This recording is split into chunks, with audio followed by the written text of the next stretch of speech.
এ পর্যায়ে সাভারে জাতীয় স্মৃতিসৌধে বীর শহীদদের শ্রদ্ধা নিবেদন জানানোর জন্য প্রস্তুতি পর্ব শেষ করেছে নবনির্বাচিত মন্ত্রীরা এবং শুক্রবার সন্ধ্যায় শপথ নেন তারা। এরপর আজ সেখানে তাদের যাওয়ার কথা রয়েছে এবং আগে থেকে সেখানে আছেন সহকর্মী রায়ান বিন আমিন, যুক্ত হচ্ছেন আমাদের সঙ্গে।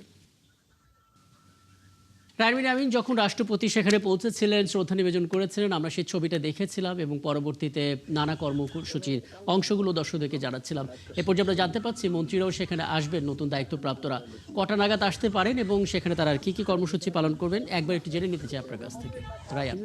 ৬ জন মন্ত্রী প্রতিমন্ত্রী আজকে জাতীয় স্মৃতিসৌধে আসবেন শ্রদ্ধা নিবেদন করতে। জাতির সূর্য সন্তানদের প্রতি তারা শ্রদ্ধা নিবেদন করে তাদের নতুন যে দফতর, সেই দফতরের দায়িত্ব তারা বুঝে নেবেন, যেটা রীতি অনুযায়ী সব মন্ত্রী প্রতিমন্ত্রীরা করে থাকেন। এবারও তার ব্যতিক্রম হবে না।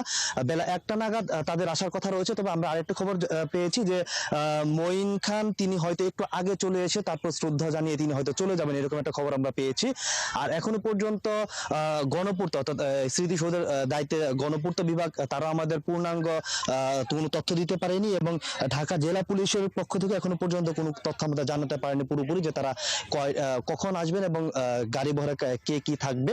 তবে একটা নাগাদ আসবেন এরকম একটা প্রাথমিক তথ্য আমাদের জানিয়েছেন। এর বাইরে রীতি অনুযায়ী তারা শ্রদ্ধা নিবেদন করবেন, এরপর স্মারকবাই স্বাক্ষর করবেন, এরপর আসলে সাংবাদিকদের সাথে কথা বলে তারপর তারা স্থান ত্যাগ করবেন। সব মিলিয়ে হয়তো 15 থেকে 20 মিনিট এরকম একটা সময় লাগতে পারে। আর এই কারণে এখনো পর্যন্ত কিন্তু জাতীয় স্মৃতিসৌধে জনসাধারণের প্রবেশ বন্ধ করে রাখা হয়েছে।